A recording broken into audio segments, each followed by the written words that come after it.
Ya, Anies dan Ahok yang jarang bertemu dalam satu panggung, ini bahkan sempat berseberangan ketika berkontestasi di Pilgub Jakarta, kemarin justru terlihat akrab di Balai Kota. Bahkan keduanya kompak menyebut akan memberikan kejutan di tahun 2025.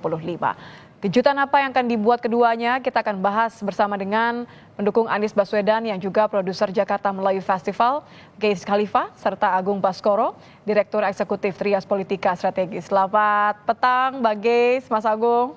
Selamat sore. Ini Ya, Mas Agung, selamat tahun kejutannya nih baru. yang dinanti nih ya, tahun baru jangan-jangan ada gebrakan baru. Saya mulai dulu dari Bang Gays deh. Bang Gays, apa nih yang dimaksud dengan kejutan oleh Anies dan Ahok? Kalau secara validnya sih tidak tahu ya. Kalau secara validitasnya sih tidak tahu. Tapi saya menginterpretasikannya, kan kalau soal Anies, soal ketemu siapa aja kan selalu hangat ya. Lalu terus yang mengatakan ada kejutan bulan depan tuh Ahok gitu kan pada saat tanya wartawan. Lah kalau bulan depan itu setahu saya mungkin bukan bulan depan, bulan ini sudah karena ini udah Tapi kan Januari. ucapnya Desember, sekarang sudah Januari bulan depan ya. Iya. Lah Pak Anies itu rencananya kan mau launching ormas Oke. di bulan-bulan ini. Mungkin ya, ini mungkin dugaan saya. Mungkin kalimatnya Pak Ahok, Nis gue masuk ormas lo dong supaya gue bisa ikut bantu-bantu. Mungkin kira-kira kayak gitu interpretasi saya. Oke.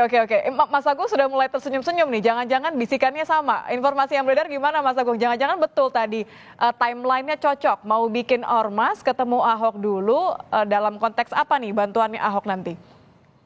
Iya, saya kira ada banyak yang bisa disinergiskan, Mbak Nitya. Cuman yang jelas kalau bicara Mas Anies sama Pak Ahok ini kan secara personal memang akhir-akhir ini begitu akrab, mesra, dan intim ya. Pasca Jakarta menyala, Bang Ges ya. Jadi Ya. semua hal bisa saja dikolaborasikan, apalagi dalam tanda petik punya semacam common sense dan common enemy yang sama, Mbak Nitya.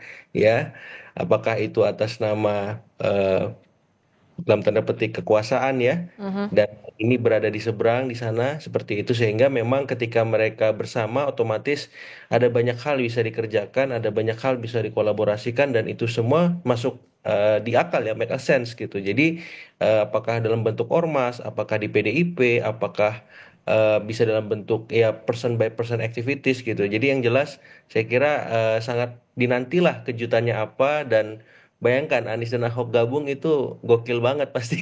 Kan kalau melihat latar belakangnya Anies dan Ahok, kayaknya nggak mungkin kalau cuma sekedar gerakan ya. Artinya kan ini seperti rencana jangka panjang. Anda melihatnya begitu nggak? Ini adalah langkah pertamanya Anies disupport sama Ahok karena PDIP juga sudah punya Ya, posisi sekarang di Jakarta, buka front dengan pusat.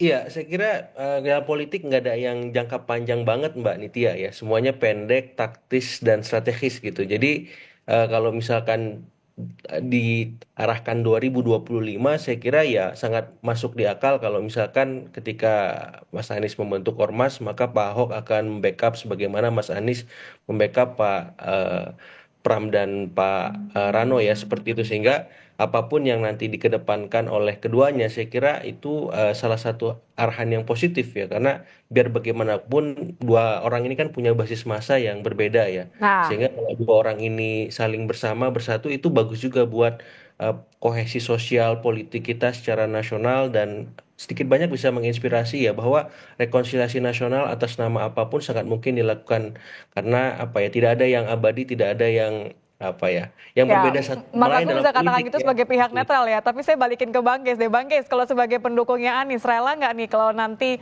tadi kan sudah disepakati, keduanya nih punya perbedaan basis pendukung massa ya sebenarnya.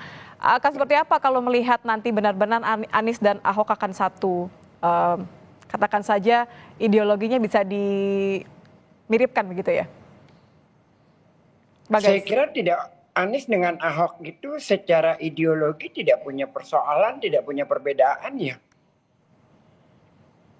Apa yang dikatakan bahwa ideologinya berbeda dan dimiripkan? Karena selama ini kalau dikatakan ideologi, Anies itu berpacu kepada keadilan sosial, dan selama ini dalam programnya dan kebijakannya berpacu pada isu gitu loh, pada keadilan sosial. Dan saya kira kalau dalam konteks keadilan sosial semuanya sama, pijakannya sama di situ. Bahwa basis dukungannya berbeda mungkin, tapi kalau secara ideologis tidak pernah punya ada perbedaan. Lalu kalau dalam konteks kebinakaan, Anies jauh selama 5 tahun membuktikan bahwa sebagai pemimpin dia memperhatikan semua. Bahkan yang tidak pernah ada di Jakarta, Christmas Carol sebagai contoh, itu diberlakukan di masa Pak Anies.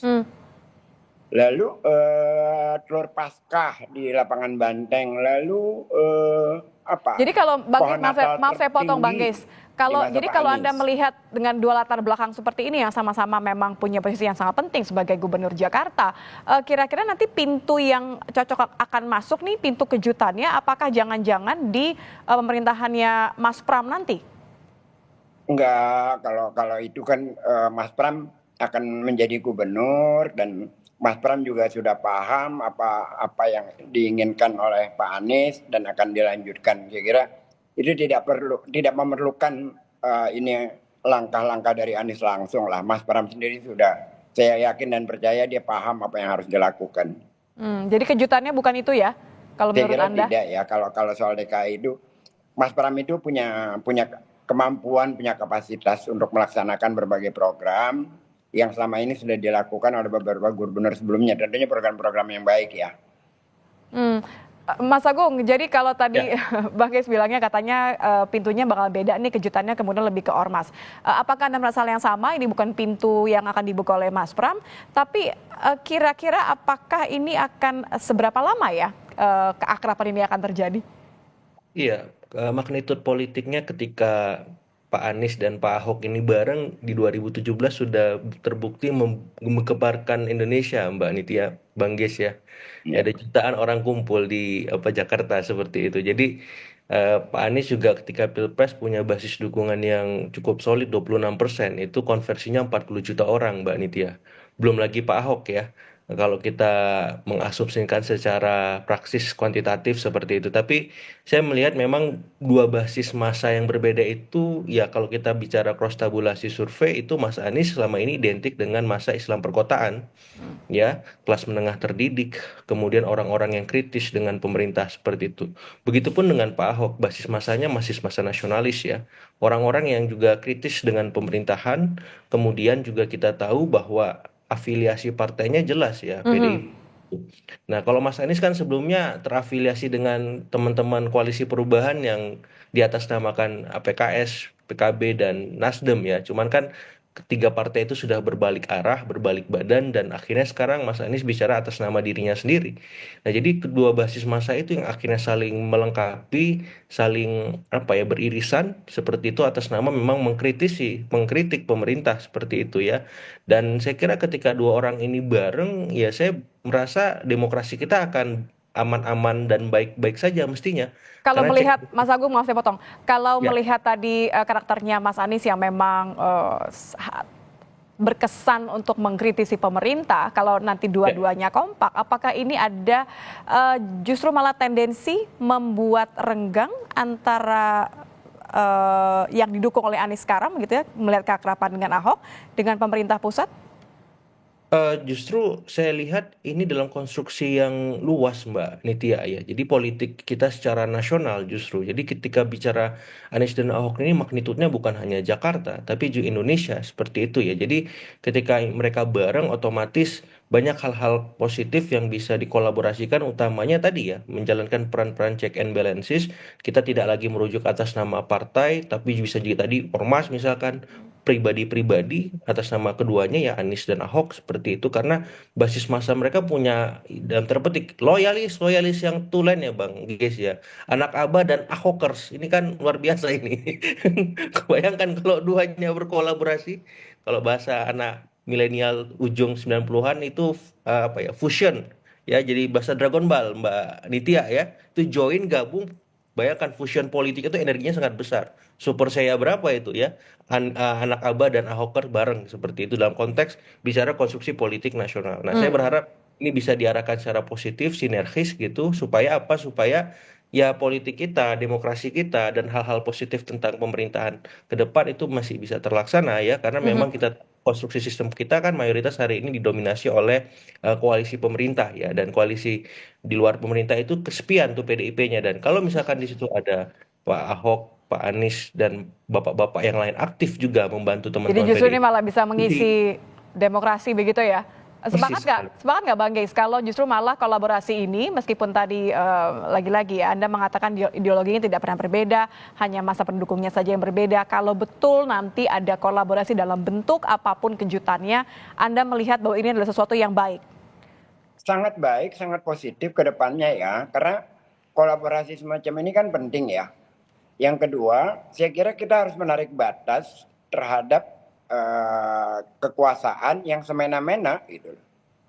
Kan itu harus jelas batasnya. Jangan seperti periode kemarin, partai-partai politik tidak punya batas menjadi semacam operator daripada kekuasaan yang akhirnya merusak sendi-sendi bernegara. Nah, mungkin dengan individu-individu semacam Pak Anies dan Pak Ahok ini menjadi lebih kuat demokrasi kita ke depan. Karena kemarin itu hampir kita luluh lantak dengan kondisi yang menjelang Pilpres. Jadi Anda meyakini bahwa ini adalah momen bagi keduanya yang pernah berada di posisi yang berseberangan. Justru ini adalah momen keduanya yang baik untuk menyatukan pandangan begitu karena ada the bigger enemy. Iya, karena kita kan harus membangun ulang ini demokrasi kita sekarang ini. Setelah terjadinya pembegalan pada saat menjelang pilgub, terjadinya proses pembengkokan konstitusi, kita harus membangun ulang. Tidak bisa tidak. Dan itu tidak hanya bisa diharapkan lewat partai, tetapi oleh juga masyarakat civil society. Dan tentu aja perlu tokoh yang menjadi panutan. Konteks Anies dengan Pak Ahok itu kan sama sekali dua-duanya tidak punya cacat secara prinsip, misalkan tidak pernah korupsi, tidak pernah apa, yang ada kan cuma kepleset lidah dari Pak Ahok. Dalam konteks yang lain kan kebijakan-kebijakannya semuanya kita rasakan baik untuk Jakarta. Saya merasakan harapan yang besar sekali nih kalau keduanya memang betul-betul berkolaborasi. Saya kembali terakhir ke Mas Agung berarti. Kan harapannya sudah tinggi sekali. Anda melihat bahwa ini betul adalah niat, rencana untuk kolaborasi yang akan segera dieksekusi atau lagi-lagi cuma gimmick? Ya, kalau eksekusinya sudah nampak nyata ketika Pilkada Jakarta kemarin, Mbak Nitya ya. Pak Pram dan Pak Rano menang seperti itu, dan itu luar biasa gitu, mempengaruhi konstelasi politik kita baik secara regional maupun nasional. Nah, kalau misalkan mereka ingin melakukan sesuatu yang lebih, saya kira dalam jangka pendek itu sangat mungkin ya dalam arahan ormas seperti itu, dan kalau misalkan arahannya partai kan sudah ada PDIP gitu, dan dalam beberapa waktu terakhir juga keduanya juga turut serta ya merespon banyak isu-isu yang sifatnya strategis ya, apakah soal PPN, apakah soal pilkada tak langsung, apakah soal-soal yang sifatnya lebih sensitif ya terkait dalam tanda petik semi pengampunan koruptor seperti itu. Jadi saya melihat arahan-arahan strategis taktis jangka pendek itu sebenarnya sudah dilakukan, tapi kalau dimuarakan dalam sebuah institusi, apakah ormas, itu akan lebih jauh lebih maksimal, akan Impactful lebih ya. ya strategis dampaknya seperti itu, dan itu yang sedang dilakukan, direncanakan oleh keduanya, dan saya kira bentuknya semacam apa dan seperti apa saya kira tinggal menunggu waktu ya, taktisnya bagaimana seperti itu Mbak Nitya. Bulan ini nampaknya. Baik, terima kasih. Kita tunggu sama-sama kejutannya akan seperti apa. Bang Geis, terima kasih. Mas Agung Baskoro, terima kasih sudah bergabung bersama kami Terima kasih. di Kompas Petang. Selamat tahun baru.